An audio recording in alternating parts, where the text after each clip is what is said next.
Assalamualaikum warahmatullahi wabarakatuh. Selamat pagi anak-anak, tetap semangat. Bagaimana kabar pada hari ini? Alhamdulillah, kita bersama-sama bertemu lagi pada pembelajaran tema 7 subtema 3 bidang studi bahasa Indonesia. Hari ini kita akan membahas kalimat efektif dalam surat undangan.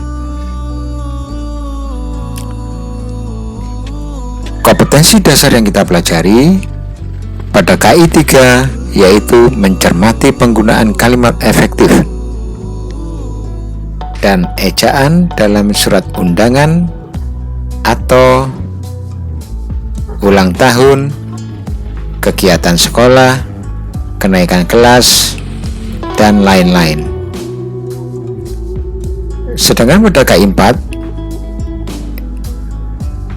membuat surat undangan yaitu ulang tahun, kegiatan sekolah, kenaikan kelas, dan lain-lain dengan kalimat efektif dan memperhatikan penggunaan ejaan. Jangan lupa selalu like, share, dan subscribe agar pembelajaran semakin berkembang pada channel YouTube. Terima kasih.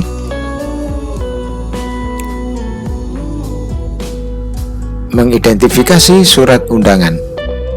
Surat undangan merupakan surat yang berisi pemberitahuan dan permintaan kesediaan seseorang untuk menghadiri suatu acara atau kegiatan.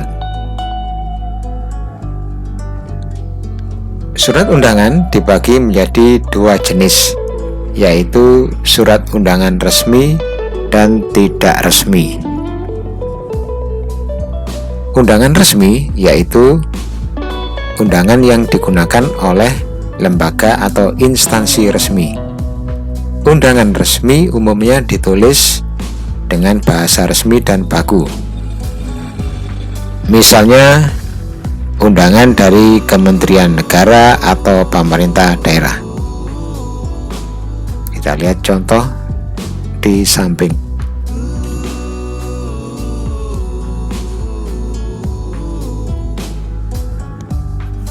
Berikutnya adalah undangan tidak resmi.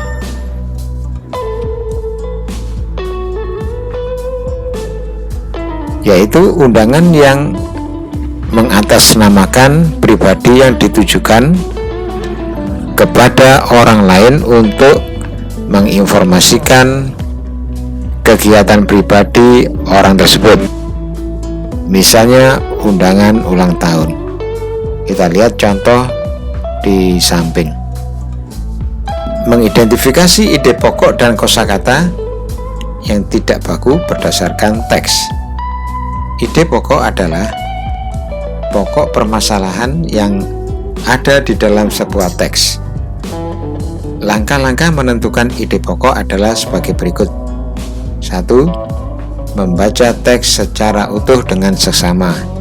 2. Memahami topik teks. 3. Memahami isi dan hubungan antar kalimat dalam setiap paragraf. 4. Menentukan kalimat utama pada setiap paragraf. 5. Mencatat hal-hal penting dalam setiap paragraf. 6. Jika belum memahami isi teks, bacalah teks tersebut secara berulang. Menuliskan informasi penting dalam teks. Ada beberapa cara yang dapat dilakukan untuk menemukan informasi penting dalam sebuah teks. Cara-cara tersebut antara lain: 1. Membuat daftar pertanyaan berdasarkan isi teks. Kamu dapat menggunakan kata tanya seperti apa, di mana, mengapa, siapa, kapan, dan bagaimana. Yang kedua, menggunakan peta pikiran. Peta pikiran dapat membantu kita mengelompokkan informasi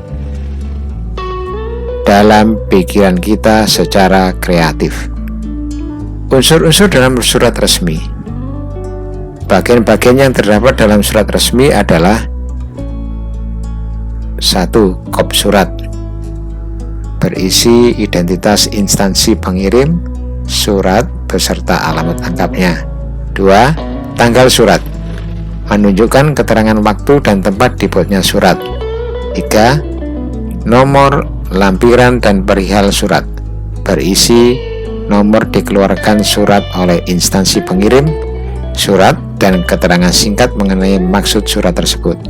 4. Alamat tujuan, berisi identitas penerima surat. 5. Salam pembuka, sapaan pengirim surat sekaligus pembuka surat. 6. Isi surat, pesan yang ingin disampaikan pengirim surat. 7. Salam penutup,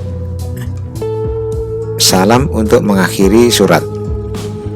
8. Nama pengirim, identitas pengirim surat. Perhatikan contoh surat undangan resmi berikut dan unsur-unsur penyusunnya. Yang atas sendiri adalah kop surat, kemudian ada tanggal surat, kemudian nomor lampiran dan perihal surat,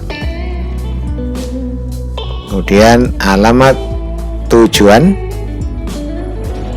salam pembuka, salam penutup, isi surat dulu, kemudian salam penutup dan nama pengirim.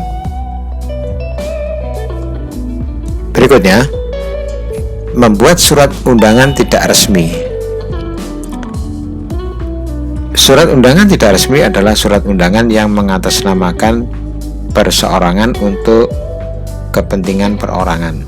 Umumnya, surat undangan tidak resmi berisi kata-kata yang lebih sederhana dibandingkan surat undangan resmi. Contohnya, undangan ulang tahun, undangan pertunjukan pentas seni di sekolah, dan undangan pernikahan. Perhatikan undangan tidak resmi berikut. Coba ceritakan isi undangan tersebut. Silakan diamati. Ya, baik. Saya kira kita lanjutkan dulu bab berikutnya. Menuliskan informasi penting dalam bentuk peta pikiran. Peta pikiran dapat mempermudah kita menemukan informasi penting dalam sebuah teks. Langkah-langkah untuk menguraikan teks menggunakan peta pikiran adalah sebagai berikut. Yang pertama, tentukanlah ide pokok dari teks yang disajikan. Kedua, catatlah kalimat penjelas dari ide pokok tersebut ke dalam bentuk poin-poin. Yang ketiga, tuliskan ide pokok dan kalimat penjelas tersebut ke dalam suatu bagan peta pikiran. Demikian pembelajaran hari ini. Kita akhiri dengan membaca hamdalah alhamdulillahirabbil alamin. Assalamualaikum warahmatullahi wabarakatuh.